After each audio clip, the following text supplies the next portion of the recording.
Welcome back everybody to another brand new video where today we are working on a super cool car, proper old school. Let's go and have a look at it. It's a 1986 Ford Sierra RS Cosworth. Just have a look at that. That is awesome. So back in February I was lucky enough to work on this thing. Dream Car Giveaways owned it and they sent it to me to do my usual stuff. So full check over, full service, and I did the cam bout as well while we were there. Got it mint, they put it on their competition site and a lucky winner won it. He smoked it round for a couple of months, done nearly 2,000 miles in it, had a lot of fun, but thought, do you know what, that's a lot of money sat in my garage. So we rung Dream Car back up and they bought it back off him. So it'll be on their competition site for the next lucky winner to have a lot of fun with.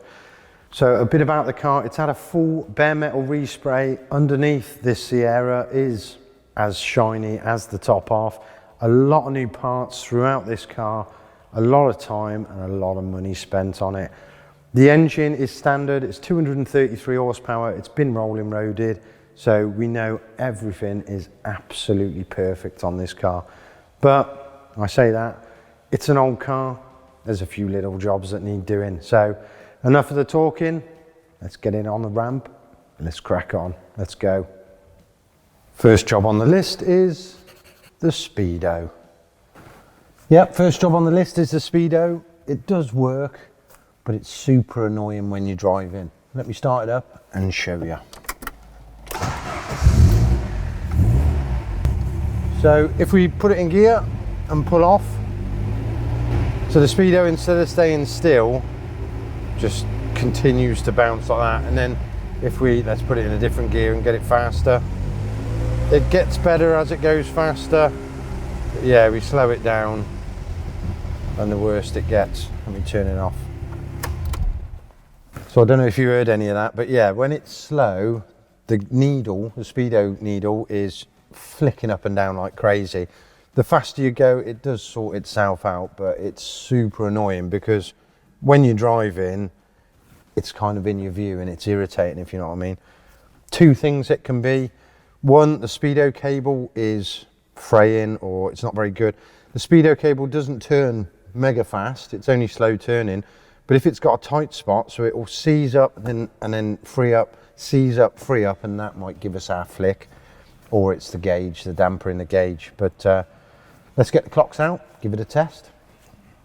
So removing these clocks is super easy. We just take a couple of screws out the steering column trims and they come off, and then it's just a couple of screws out the dash surround and that lifts off, and then that just leaves us with the clocks. So undoing that and then they just lift out nice.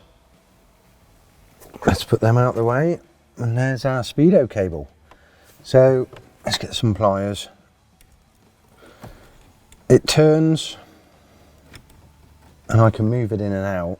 I suppose it's quite hard to diagnose, you know, if that's stuck, because it might only be catching just slightly to make that needle flutter like that.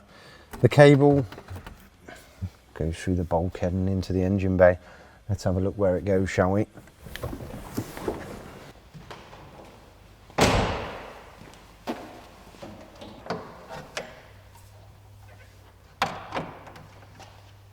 Let's get the trusty torch. So we can see the speedo cable comes through the bulkhead there. The grommet's not on, so I'll have to put that back on. And then it comes, oh yeah, have a look at that. That is a proper 90-degree bend in that speedo cable. That's probably enough to cause our problem. I mean, the cable inside is metal. When I get it off, I'll show you. But yeah, that's too tight of a bend to go through that. That's where it's binded. It disappears all the way down there under the brake master and then goes down the side of the exhaust. I'll get this off and yeah, we'll have a proper look when it's off. Right, see you in a minute. And then with the cable off, you can see that real nasty bend. If you look inside, there's the metal inner core. Let's pull that out. There we go, there's our little bend. It's only a tiny one, to be honest, but for the sake of, it's £30 for a new cable, I don't want to like try and straighten this if it's not going to work. It's cheap enough. Let's just stick a new one on. Got the new cable, so let's fit it, give it a test. Let's go.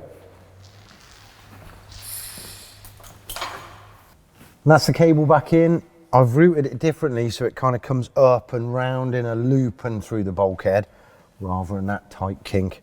The clocks are back in and the surrounds, so let's give it a test, shall we? Right, moment of truth. Oh yeah, already that's much better. It's not jumping up and down anymore. Let's go a bit higher. Yeah, compared with before, that's all right, that is. Let's go down. There's a little bit of a shake lower down. But yeah, that's a million times better. It ain't gonna be annoying now when I'm driving it. So that's the first job done. On with the next one. And the next job is the spoiler. That's right, our Sierra Cosworth is getting yet another rear spoiler. It's already got a big one, hey, but the RS500s add one across the bottom here like that. Now this is a genuine, never been fitted. I've just replaced the scrim tape that was on it because it was, well, it could be like over 30 years old, this thing. But we've got our cutout for the spoiler, and yeah, it's just gonna stick on like that. Ideal. Let's get cracking. So we're going to start off by just propping the boot open with a couple of bits of blue roll, give us a bit of easy access. Then just to help that tape a bit, I've put some window bond across the back and we've stuck this spoiler on. We're going to use loads of bubble wrap and a couple of G-clamps, and hopefully it's not going to mark the spoiler. Shouldn't do. Just to give it that bit of pressure to keep it there. Same the other side. And then I've shaped a piece of wood with the spoiler cut out and a bit of bubble wrap. And let's put that there. And then put a bit of weight on it. Fingers crossed. What shall I leave that? About 4 hours? I mean, window bond goes off quick, but we've got to let the tape stick. So we'll come back to it and hopefully it won't fall off. See you in a bit. And there we go, it's on. What an easy job that was. It's stuck, which is good, because we don't want to do a gazillion miles an hour and that thing flying off. But yeah, it's another one ticked off our list. On with the next job. Job number 3 is the radio. So yeah, the next job on the list, well, it's not actually the radio, it's the speakers. It's another little job because the car's so good, but it's an annoying job. You want to go cruising in the car, you turn up the stereo and it sounds like this.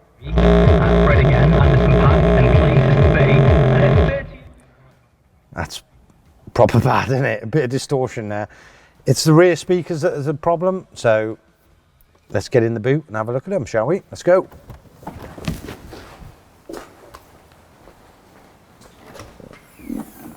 That boot's a bit heavier now with that spoiler on. Stays up though.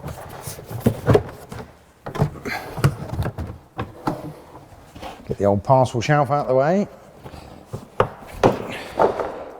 Right, the speakers, only tiny ones. You can see just 4 little Phillips screws. So let's whip those out. And then once those are out, we can get the speaker out. Have a look at that. That is the original Ford speaker. I mean, how old's that? 86. 38 years that's been banging out some serious tunes. Oh. I mean, it's just a standard 4-inch round, that is. So I expect our favourite Halfords will do these. So let's go and have a look. So after a quick trip to Halfords, you can see all our speakers laid out. I brought the original one with us. Yeah, that fits on there, just the job. And then I'm back with our Pioneer 210 watt from a 4-inch speaker. I mean, the old one was probably like 20 watt, wasn't it? So these should sound absolutely awesome. So enough chatting, let's get them fitted. I haven't checked there's 2 in there. That'd be funny if they were. Yeah. Awesome. And now those are fitted, let's have a listen, shall we? Elise Evans, BBC CWR. That sounds much better, a lot clearer, no horrible stuff. So that's another job ticked off our list. Awesome. And the next job is the wheels. So this is the last job on our Sierra Cosworth. See, I told you at the start, this thing is an absolute minter. It's a credit to whoever's restored it because I just can't find any faults on it. It's proper nice. Right, wheels, usually the most controversial thing on YouTube. When I put new wheels on that I think look okay, I always get a long list of messages in the comments saying, wheels look it. Hopefully I've picked a good set. I put these wheels on in February. They're all right, but when you step back and have a look, they just kind of look a bit plain, don't they? They don't stand out enough. So I've got the new ones here. Hopefully they're to people's approval this time. So we'll go for it. Reveal, ready, 3, 2, 1. And there we go. Just have a look at them. I think they look much better. Let me know your thoughts in the comments. Again, I went for a Compomotive wheel because, let's face it, they are one of the best wheel manufacturers going. And for the centre caps, I went for their limited edition 50th anniversary ones, which I think finish the wheels off nice. So that's it for our Sierra Cosworth. As I say, it's a minter. There was only little bitty jobs. Actually, we've got one thing left to do, and that's the road test. Let's go. And here we are on road test in our 1986 Ford Sierra Cosworth. 1986. Imagine pulling up to your mate's house in this in 1986, 38 years ago. They'd have been like, what the hell is that? I bet salesmen from Ford dealerships around the UK got a lot of speeding tickets, and probably a lot of Sierras were written off because they're going from the Mark II Escort, which they're probably like, you know, limited power, getting the ass end out, and then jumping in one of these and yeah, probably ditching it. But this is why I like working for Dream Car Giveaways, because it's Tuesday, it's been cloudy, it's been raining, it's windy on this summer's day, but the sun has finally come out and we're out for a cruise in our Cosworth. Awesome. So what can I say about the car? It's lovely. The gears are good, the steering is good, it doesn't shake. It's totally standard apart from the coilovers and the wheels, and even with coilovers it's nice and soft. And if I dip the clutch, even on the big bumps around me, because the roads are absolutely shocking, we got no rattles in a 38-year-old car. I think whoever restored it, obviously they did a good job, but they must have been lucky and found a good car to begin with, because unless he's bought, or she has bought the interior new, it's all, you know, there's no cracks in it, scratches and stuff like that. It's mega nice in here. But yeah, that's it. Hope you enjoyed the video. Got more to come. Got a Supra twin turbo, got to do a load of work on Honda. I've got loads of stuff to do, so keep watching. See you on the next one. Ta-da.